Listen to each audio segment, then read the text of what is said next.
மகரகம பிரதேசத்துல ஒரு வியாபார நிலையத்துல நம்ம சாதாரணமா வாங்குற தண்ணி போத்தல் இருக்கு. அந்த தண்ணி போத்தல விற்பனை விலைக்கு அதிகமாக விற்ற வியாபாரிக்கு ரூ. 10,00,000 அபராதம் விதிக்கப்பட்டிருக்கிறது. ரூ. 10,00,000. இது எல்லாராலும் பார்க்கப்பட்ட ஒரு செய்தி. இது எப்படி நடந்திருக்குன்னு சொன்னா, நுகர்வோர் அதிகார சபை இப்ப நிறைய இடங்களுக்கு விஜயம் செய்றாங்க. ஒவ்வொரு கடைகளுக்கு போறாங்க. விலைகள் பற்றி ஆராய்றாங்க. உணவுகளுடைய தரம் பற்றி ஆராய்றாங்க. இந்த மாதிரியான பல விஷயங்கள் நடந்து வருது. மகாரகமையில இந்த சம்பவம் நடந்திருக்கு. போகும்போது தண்ணி போத்தல் விலைக்கு இப்ப ரூ. 100 அவரு ரூ. 180 ரூ. 120 இல்ல ரூ. 200 வித்திருக்காரு.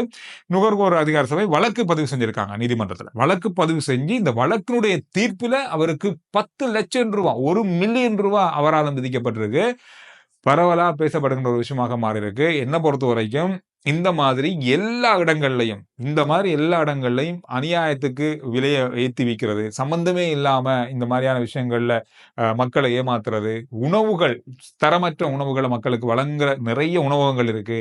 இதுக்கெல்லாம் இந்த மாரி இல்ல, மிகப்பெரிய அளவான தண்டனைகளும், தண்டப்பணங்களும் அறவிட்டா தான், ஒரு தரம் செஞ்சா தான் இப்ப செஞ்சதுக்கு இன்னும் கொஞ்சம் பேர் திருந்துவாங்க. அப்படியே தொடர்ச்சியா செய்யும்போது, இந்த மாரியான ஏமாற்று வேலைகள், இந்த மாரி அதிக விலைகளுக்கு விக்கிற வியாபாரிகள் கட்டுப்படுத்தப்படுவாங்க.